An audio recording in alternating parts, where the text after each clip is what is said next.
Diga comigo assim: tudo é sobre Jesus. Tudo é sobre Jesus.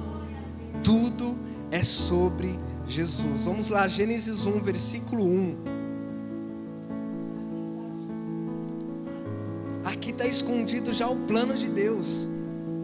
Ou como a Bíblia é poderosa, realmente é a palavra de Deus. Diz: no princípio Deus criou os céus e a terra. Era a terra sem forma e vazia. Trevas cobriam a face do abismo, e o Espírito de Deus se movia sobre a face das águas. E disse Deus: haja luz, e houve luz. Coloque o tema aqui para mim, por favor, da pregação de hoje. Eu amo demais esse tema. Por favor.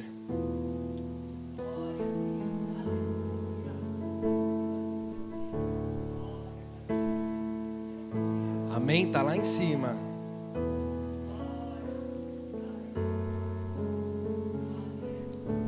Das trevas resplandeça a luz. Esse tema para mim queima demais no meu coração. Porque olha só, Deus não cria nada sem forma e vazio. Deus não cria nada sem forma e vazio. E pela sua presciência, calma aí, antes de eu falar isso, eu quero ser fundo. Então o Espírito Santo vai te dar um entendimento para você me acompanhar. Tudo isso que eu vou falar é entendido no Espírito. Amém? Quando nós lemos aqui, quando Deus diz haja luz, nós achamos que Deus estava criando o sol. E não. Quando Deus diz haja luminares, é lá no versículo 14, depois você lê na sua Bíblia. Então quando ele diz haja luz, ele na verdade estava dizendo haja cruz. Deus não cria nada sem forma e vazio. Então pela sua presciência, ele viu a humanidade em trevas e vazia. Pela sua presciência. Porque Deus, como eu disse, Ele não tem ontem, não tem hoje, não tem amanhã. Deus é de eternidade a eternidade. Ele é onisciente, Ele sabe de todas as coisas. Davi fala que antes de qualquer um dos seus dias existir, já estavam todos escritos. Então ele não cria nada sem forma e vazio, e pela sua presciência, ele viu a humanidade em trevas e vazia. E ele disse, haja luz. E quando ele diz haja luz, ele estava dizendo na verdade, haja salvação da humanidade. Eu não concordo com isso, Moisés. Então vamos para a palavra de Deus. Porque a palavra de Deus, não é o Moisés. João, o próprio João, o evangelista, o evangelho mais cristocêntrico de todos. João capítulo 1. Olha só como ele começa o evangelho dele. 1:1. No princípio era aquele que é a palavra, o verbo. Ele estava com Deus e era Deus. Ele quem? Jesus, é a palavra de Deus encarnada. É o haja. Jesus é o haja luz. É a palavra se fez carne. E Ele é o próprio Deus. Jesus não é criação de Deus. Amém? Ele é filho de Deus, mas Ele não foi criado. Entenda isso. Existe uma teologia que já caiu por terra, que é o arianismo, que dizia que houve um tempo que o filho não era, mas o filho sempre foi. O filho sempre foi. Ele é o próprio Deus, ele estava com Deus, era a palavra de Deus e se tornou carne. Todas as coisas foram feitas por intermédio dele. Sem ele nada do que existe teria sido feito. 4. Nele estava a vida, e este era a luz dos homens. Quem captou a mensagem? Quando Deus diz haja luz, Ele estava criando na verdade a salvação dos homens. E após isso é tudo sobre Jesus. quando Adão cai, ele já anuncia Jesus. Do descendente da mulher surgirá um que pisará na sua cabeça, e você ferirá o calcanhar dele. O que Deus estava falando para a serpente quando disse isso para a serpente? Crucificação. Jesus na cruz esmagou, triunfou sobre a serpente, sobre o pecado. É apenas em Jesus que nós encontramos vida. É por isso que eu digo com toda a veemência que a humanidade, ela necessita, não é que nem ela precisa gostar, ela necessita, gostando ou não gostando, necessita do Salvador. Não é de uma nova filosofia, não é de Buda que a humanidade precisa. Embora Buda tenha aquela filosofia de amor, pregue a paz, mas não é isso que a humanidade precisa. A humanidade precisa ouvir o evangelho da salvação. E eu creio que essa última onda que está vindo sobre a nação, sobre o planeta, é uma onda de salvação. Como diz o profeta Joel, que o Espírito derramará sobre toda a carne, todo aquele que invocar o nome do Senhor será salvo. Eu amo esse evangelho. Esse evangelho não queima no seu coração? É por isso que Paulo fala: eu não me envergonho deste evangelho. Esse evangelho é o poder de Deus. Sabe, por muito tempo a igreja escandalizou, e realmente é algo infrutífero, colocar a fé em coisinhas ungidas, em vassouras, tem as vassouras ungidas. Nem no olhinho de unção que a gente usa para oração, não coloque a sua fé naquilo. Se não tiver óleo, põe a mão na cabeça do enfermo e esse vai ser curado. O óleo é uma representação, mas não coloque a sua fé no óleo, não coloque a sua fé na oração de alguém. O poder de Deus é o evangelho. O evangelho, quando pregado, ali a transformação, ali a libertação, ali a restauração, ali a vida. Glória a Deus. Amém. Então deixa eu te falar uma coisa. Nos momentos mais difíceis e sombrios, vou repetir, nos momentos mais difíceis e sombrios das nossas vidas, sabe aqueles momentos que nós nos encontramos talvez em uma agonia moral, aquele aperto. Eu lembro que, meu Deus, antes de me converter, quando o Espírito começou a me tocar, eu comecei a sentir a minha miséria. Do mesmo jeito que era ruim demais, aquilo estava me levando para Jesus. Então, nesses momentos de agonia moral, os momentos mais difíceis, sombrios, de trevas, é que nós vamos comprovar a bondade de Deus. Sabe por quê? Porque quando está muito bom, já está muito bom. Colocar uma luz onde já tem uma luz, não vai iluminar tanto, não é verdade? Mas quando nós nos encontramos naquele momento de trevas, ou talvez você que já se converteu, já recebeu, Moisés, não tenho nada assim, às vezes tem um quartinho escuro, que nem você quer apresentar para Deus.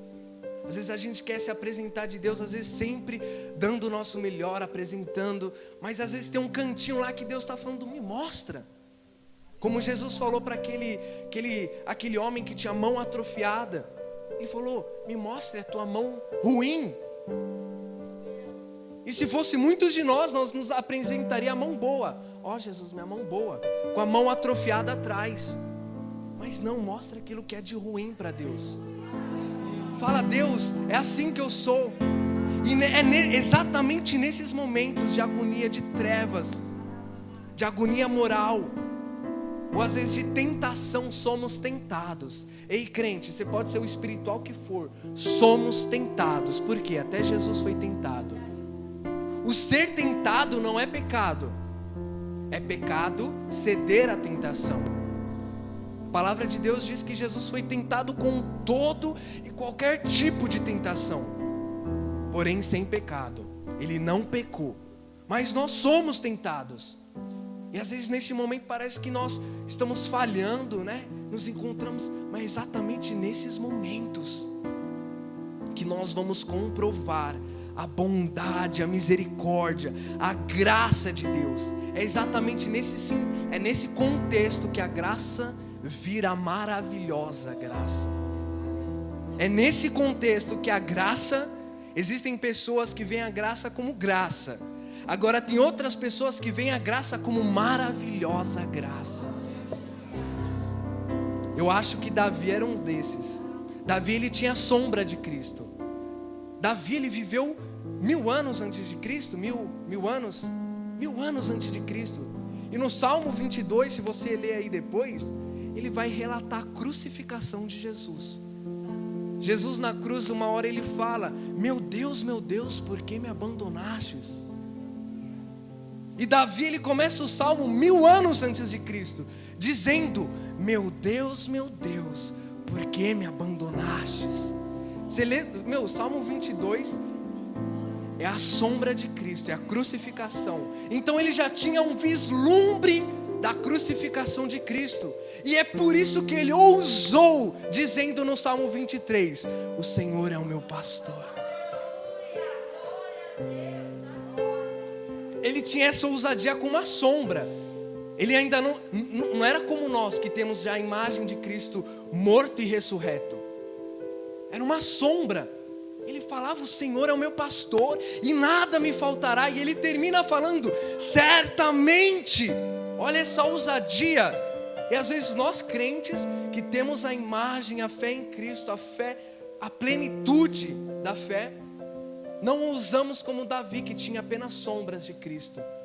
Vocês estão me entendendo? Ele fala: certamente que a bondade, o amor, a misericórdia, a graça de Deus me seguirão todos os dias da minha vida. Então ouse nessa fé. Amém?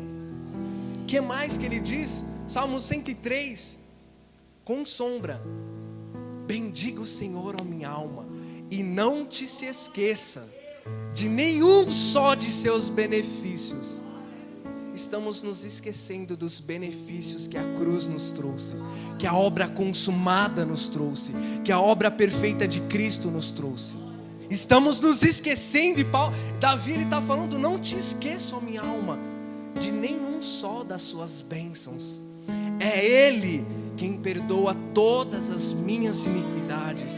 É Ele quem sara as minhas enfermidades, e que farta de bens o meu futuro. Quando nós estamos firmados na fé certa, nós descansamos em Deus, porque Ele farta de bens o nosso futuro. Amém? Abra sua Bíblia em João capítulo 11.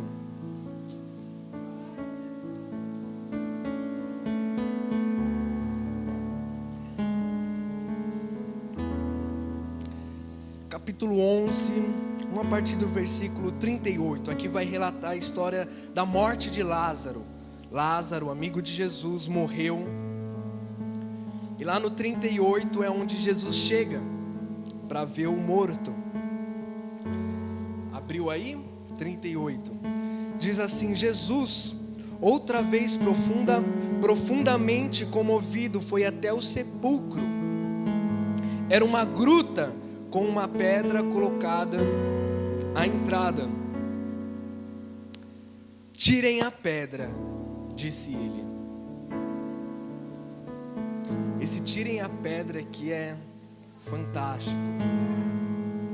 Porque sabe, às vezes não estamos vivendo a boa, perfeita e agradável vontade de Deus, porque existe uma pedra que nos impede de fluir e de viver a plenitude de Deus. Eu não sei você, mas eu desejo muito viver a plenitude de Deus. Eu não sei você, mas A minha fé, a minha esperança está na eternidade. Mas como diz Paulo lá em 2 Coríntios, enquanto estamos nessa casa, gememos e nos angustiamos para ser vestidos da habitação celestial.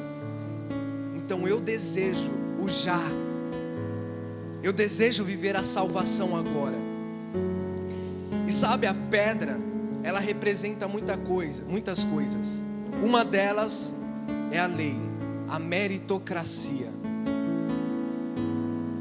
Às vezes a meritocracia, o meu esforço, está me impedindo de viver a vida ressurreta de Cristo Jesus. Como assim, Moisés? Eu vou explicar direito. Quando nós botamos a nossa fé no nosso jejum, tem gente que jejua mais que você, e tem gente que jejua menos que você. E às vezes aquele que jejua menos que você vive uma vida mais plena em Deus do que você. E eu não estou estimulando você a não jejuar. Mas quando nós colocamos a nossa fé, eu aprendi isso, graças a Deus o Espírito me ensinou, que para alcançarmos o favor de Deus, é necessário reconhecer que nada que eu faça, eu possa merecer. Sabe, tem coisa que eu estou falando com Deus, eu falo, Deus, eu estou te pedindo isso, porque é só a tua graça e o teu favor. Porque eu sei que o meu jejum, as minhas 12 horas de orações, as minhas 12 horas de leitura bíblica, não vai me dar isso. Porque isso é inalcançável, inadquirível. É apenas o Senhor pode me dar isso. Sim ou não? Então às vezes estamos com a pedra da meritocracia. Pedra, segundo a Bíblia, representa a lei. A pedra, a letra, mata. Sim? Deu para entender? A letra mata, nos impede. Só para ressaltar aqui, a lei mosaica foi dada para quê? Eu já disse aqui, apenas para causar em nós o que Paulo disse lá em Romanos 7, miserável. Ela não foi dada para me conduzir à bênção, mesmo sendo boa, santa e justa. Ela foi dada para causar em mim, miserável homem que sou. Então tire essa pedra, tire a pedra da meritocracia, faça, jejue, ore, leia a Bíblia, mas em amor para conhecer aquilo que é seu, para conhecer aquilo que é seu. Olha só, Paulo, lá em Efésios, capítulo 3, se eu não me engano, 1, ele diz, oro para que vocês tenham um espírito de revelação e entendimento. Paulo não oro para que vocês sejam abençoados. Pelo contrário, ele falou, vocês já são abençoados. Agora é necessário entender e conhecer aquilo que eu já tenho gratuitamente no amado. Amém? Então não é meritocracia. E também tire, pedra representa algo morto. Vocês estão comigo? Pedra representa algo morto, sem vida. Até então Ezequiel declara, eu tirarei o coração de pedra e colocarei um coração de carne. Então pedra também representa algo morto. E sabe, às vezes não estamos vivendo a vida de Jesus, a vida que Deus nos preparou, porque estamos com propósitos mortos. Propósitos mortos. Eu acho que os propósitos mortos é um dos piores.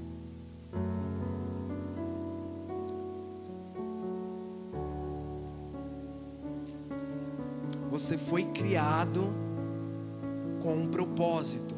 Esse microfone que eu estou na mão foi criado com um propósito. Sim ou não? Se eu pegar um prego e começar a martelar com esse microfone no prego, Talvez ele até entre um pouco na parede, mas o que vai acontecer com o microfone? Está entendendo? Porque às vezes estamos com o coração ferido, porque estamos fazendo e vivendo aquilo que não fomos feitos e chamados para fazer e nem para viver. Estamos quebrados, estamos sofrendo à toa, estamos batendo com a cabeça na parede. Então ore, jejue, tenha relacionamento com o Espírito Santo e deixe Ele te conduzir. Amém? Vamos lá. Disse Marta, irmã do morto: Senhor, ele já cheira mal, pois já faz 4 dias.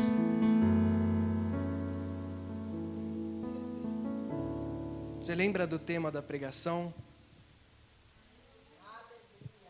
Disse-lhe Jesus: não lhe falei que se você cresce, veria a glória de Deus? Meu irmão, você pode estar passando no momento mais difícil da sua vida.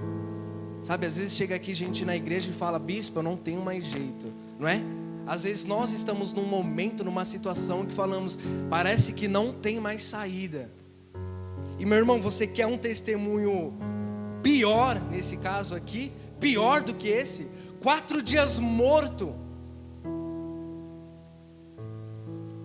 E Jesus, numa simplicidade: eu não te falei, Marta, que basta você crer? Ei, deixa eu te falar, para você mesmo que se encontra nesse momento de trevas, você está um grão de mostarda à distância de receber a luz. Acho que você não entendeu ainda. Você não está à distância nem de um passo. A Bíblia fala, a palavra já está aqui. Basta declarar. Porque com o coração se crê e com a boca se confessa.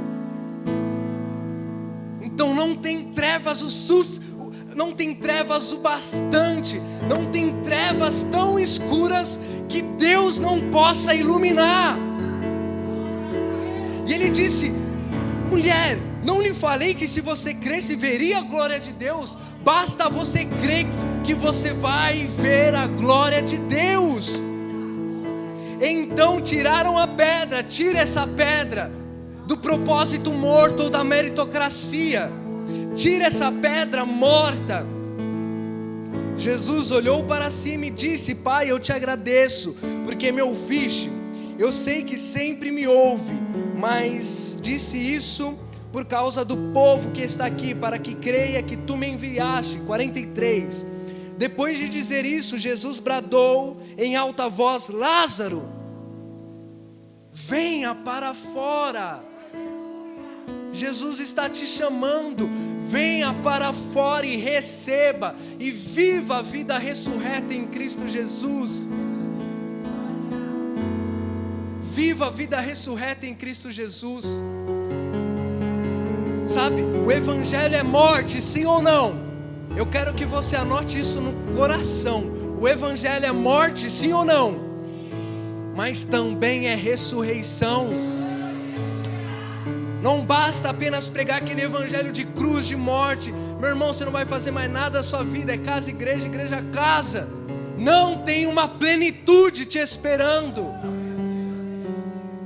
Paulo, ele disse: da mesma forma que fomos unidos a Cristo em semelhança à sua morte, também seremos semelhante à sua ressurreição. Para da mesma forma que ele morreu e ressuscitou, nós também viveremos em novidade de vida. Novidade, irmão, novidade de vida.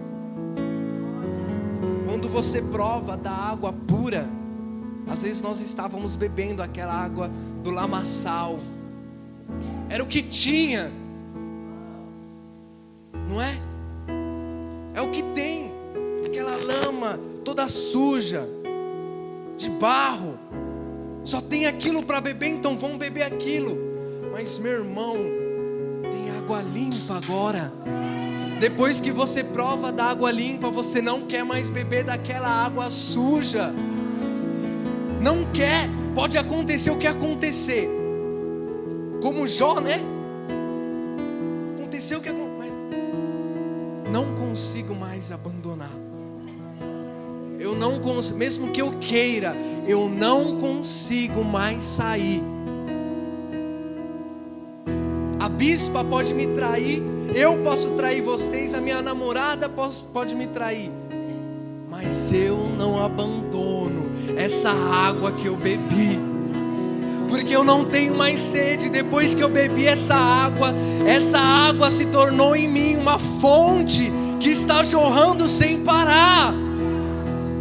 Como parar? Como? Me diga. Tem algum segredo? Davi fala. Olha, Davi é o que entendeu. Ele para mim é um tipo de graça. Olha o que ele fala lá no Salmo 139. Lá para o finalzinho mais ele fala: se eu subir no mais altos céus, na mais alta montanha, o Senhor vai estar lá. Se eu descer nas profundezas do mar, no mais profundo mar, lá o Senhor ainda está.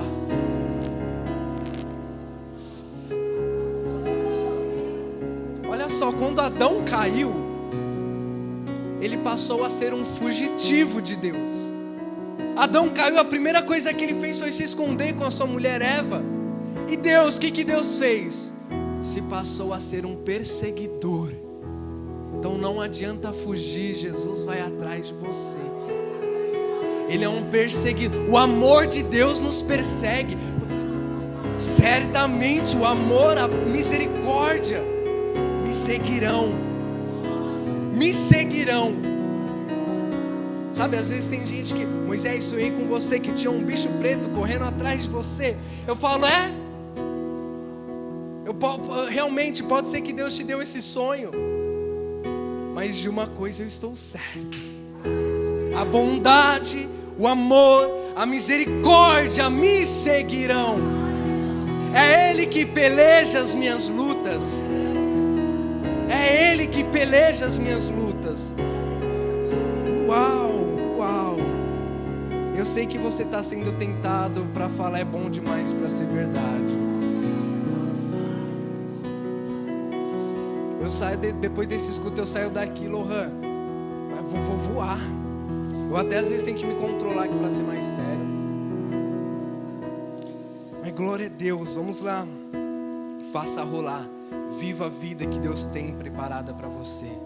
Amém. Estamos assentados com Ele, certo?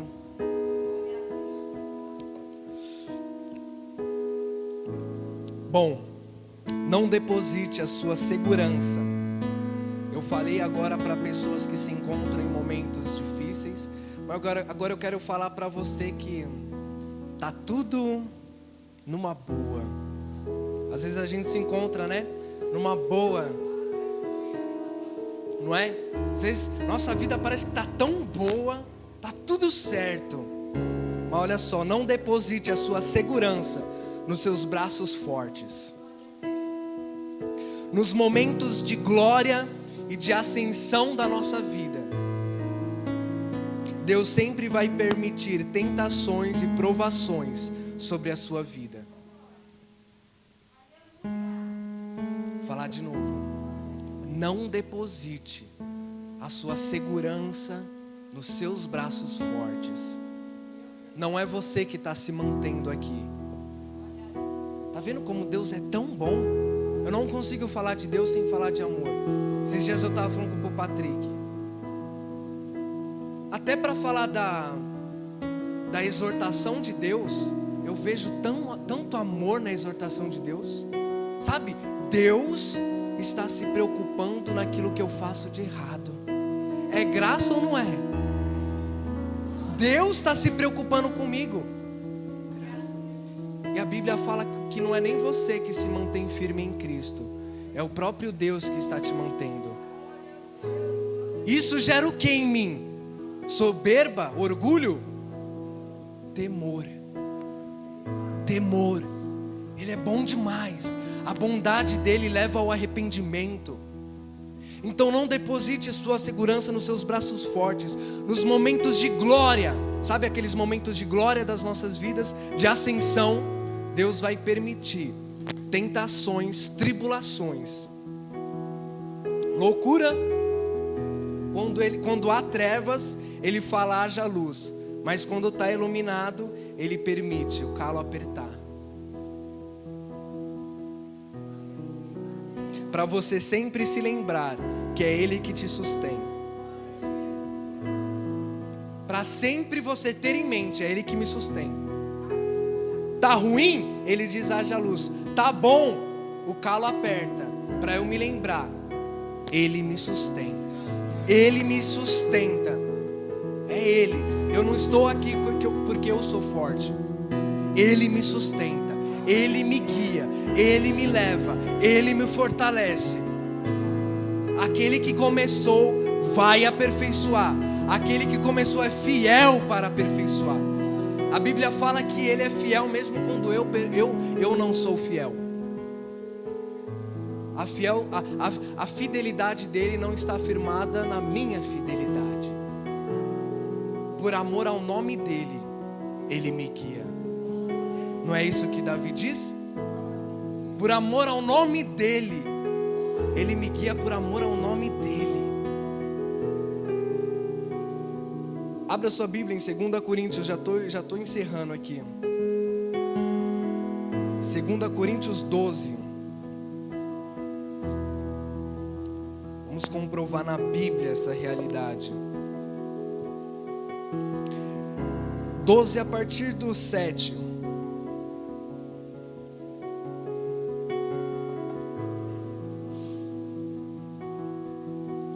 Olha só. Para me impedir, Paulo dizendo, para me impedir que eu me exaltasse por causa da grandeza dessas revelações, foi-me dado um espinho na carne, um mensageiro de Satanás para me atormentar. Para que foi dado? Para me impedir de me exaltar.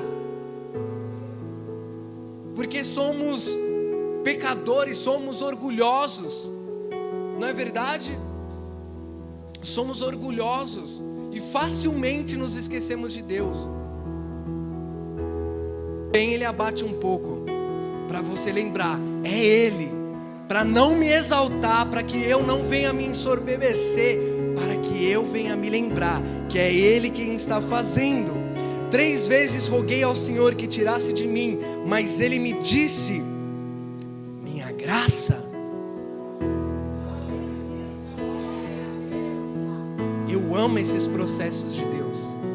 É por isso que é loucura. É loucura.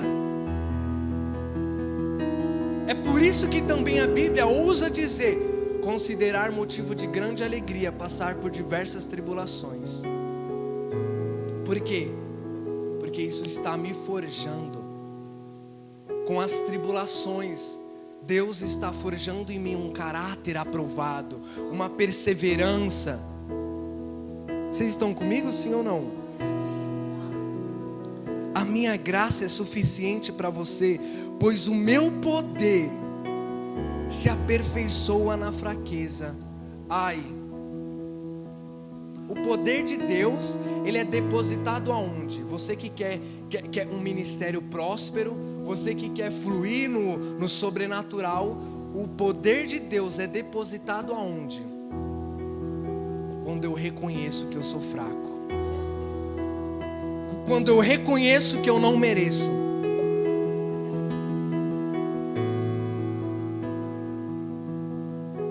Para que depois quando você começar a fluir no sobrenatural, tudo começar a dar certo, para você não dizer: eu sou bom demais, bispa.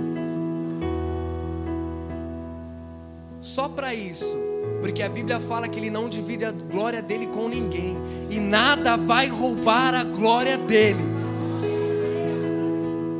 Nada vai roubar a glória dele. Olha um coração que entendeu a graça. Paulo diz: dos apóstolos, ele está falando de todos os apóstolos da época dele, eu sou o que mais trabalhei.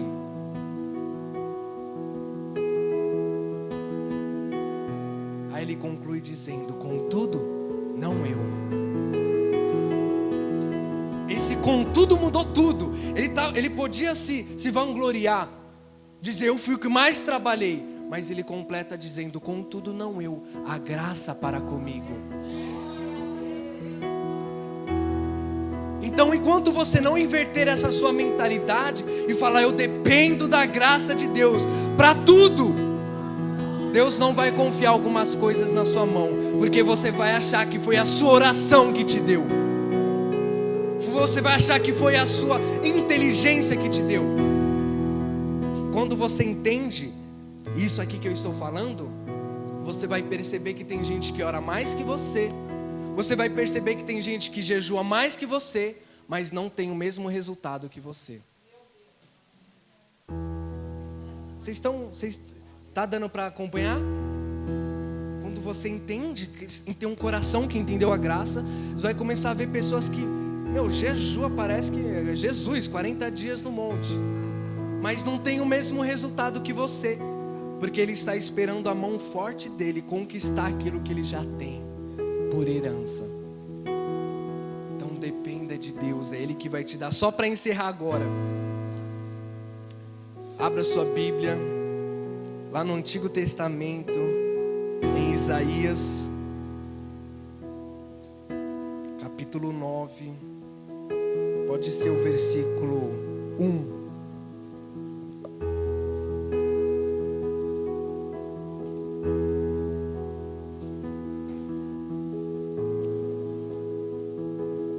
Contudo, aqui é uma profecia. Contudo, não haverá mais escuridão para os que estavam aflitos. Ei, você estava aflito?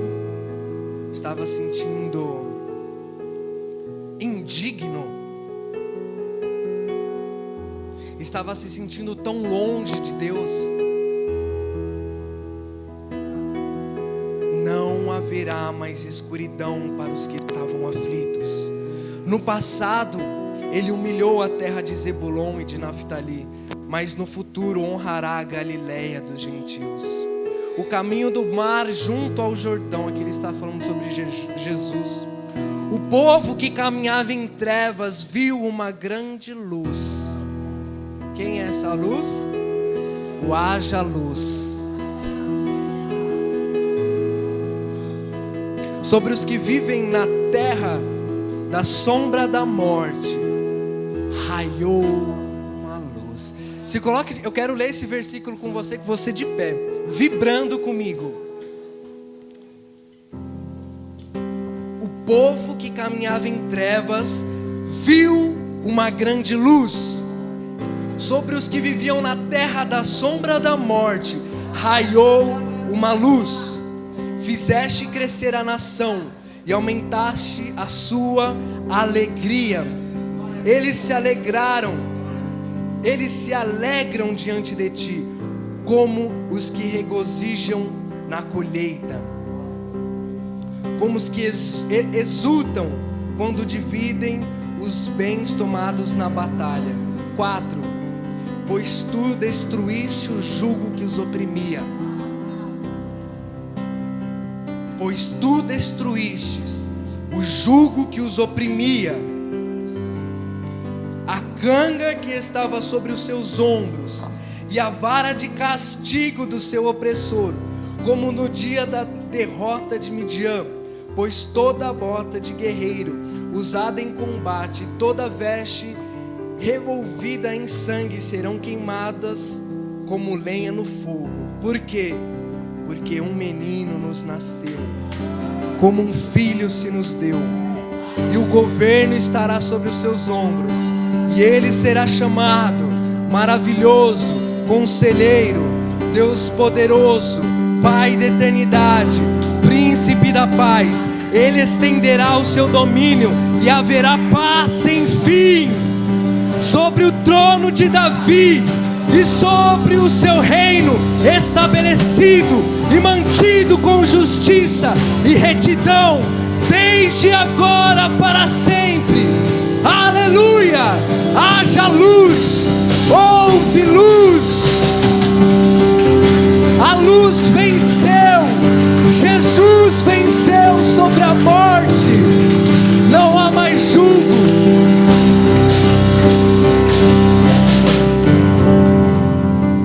Aleluia, Jesus.